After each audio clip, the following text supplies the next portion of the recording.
Hello Mopar friends, Wayne Brown here, the Ram Man. Wanted to talk to you and educate folks a little bit about the disc brake swap on Mopars.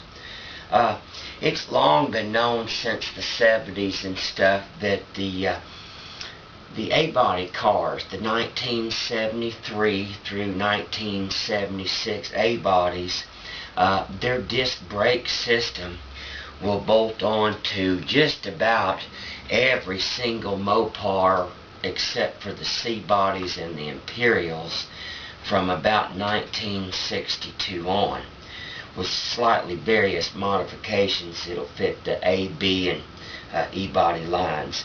The best and correct way to do a disc brake swap is to do it from the spindles out. That's the absolute correct way to do something.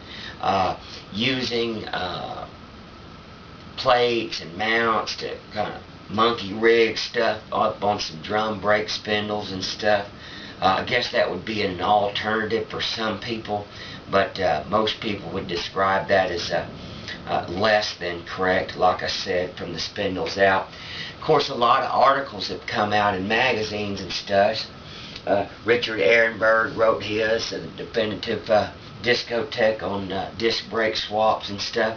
And at one point in time, you could get all this stuff from the salvage yards, but this stuff has been crushed and it's been gone for a long time. Basically, what we did was we duplicated the 1976 A-body stuff. The reason we picked a specific year is because in 73, 4, and 5, the A-body calipers, they came with smaller 2.6-inch pistons. Chrysler on all other cars have always used a bigger piston, 2.75. Well, finally in 1976, they went to the 2.75 pistons. And of course, if you can pick a specific year, you might as well pick the best one. So basically what our kit consists of is factory Chrysler duplicates of 1976 A-body components from the spindles out. Our kits include everything that there is from the factory parts manual. It is a sliding type system, whereas the calipers slide back and forth on these machined ways. This is called a sliding caliper type system. These factory were running 11-inch rotors. One nice thing about the factory Chrysler components is they can be swapped and interchanged to do different scenarios. If you choose, you may swap the caliper adapters, the small ones, for the larger ones for a little bit more money, and just changing one component that allows you to run the very popular 11.75 rotors that were used on the 76 and up cars and stuff. Give you a whole lot more braking capability, and of course running the bigger rotors is also very good for the manual brake guys, because they have a little bit of added help because the caliper's out a little bit farther and there's a little bit more leverage. And running manual brakes, you need every bit of help that you can get. So once again, our kit is just a complete set of 1976 A-body stuff. If you lose a component at any point in time, 5 years, 10 years from now, all you have to do is go to your local auto parts store and tell them that you've got a 1976 Duster, and it doesn't matter whether you're talking about the rotors or caliper pads or the bearings or whatever. It's all factory components. That's what we did. We're big here on factory components. And moving on to some nitty-gritty stuff.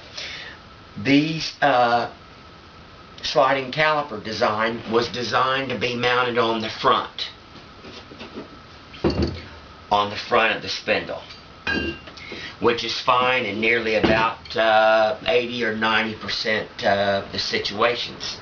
Some cars, the E-bodies and the B-bodies and stuff, have some sway bar mounted on the front. Some of the late B-bodies, 67, 8, 9, and stuff have some sway bars which prevent you from running the calipers in the front.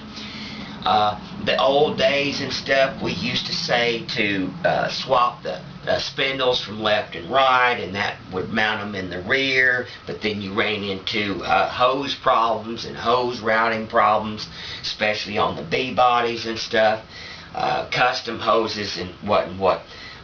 Most people don't know that Mother Chrysler did design a sliding caliper to be mounted in the rear. This is the example right here. You'll notice that the bleeders are in different spots. It's a different design.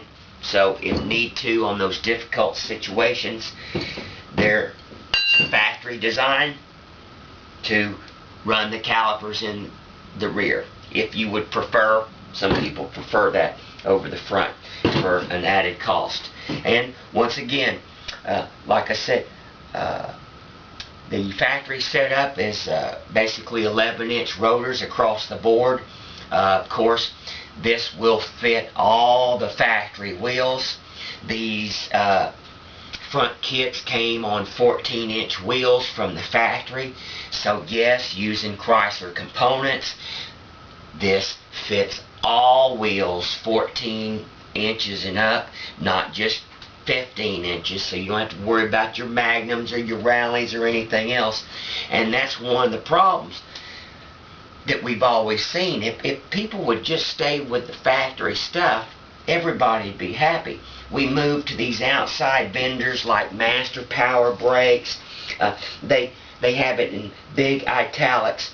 Requires 15-inch or larger wheels. Some 15s will not fit with this application. Wheel fitment is the customer's responsibility. You've got to be kidding me. If I'm buying a disc brake kit and I can't bolt wheels on it, here we move over to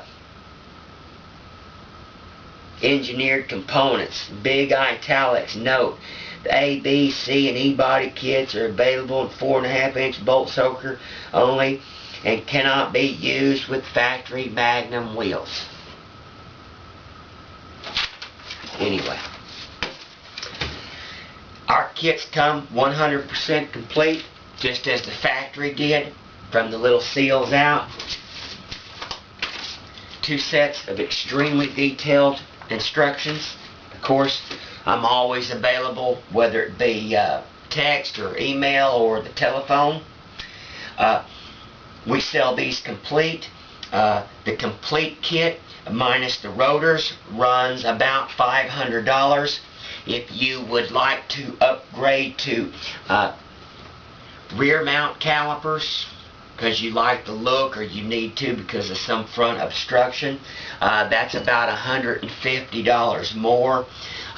If you would like to order a kit that has the large adapters instead of the small adapters so that you can run the big old beefy 1175 rotors, that's about $150 upgrade or so, so approximately about $650.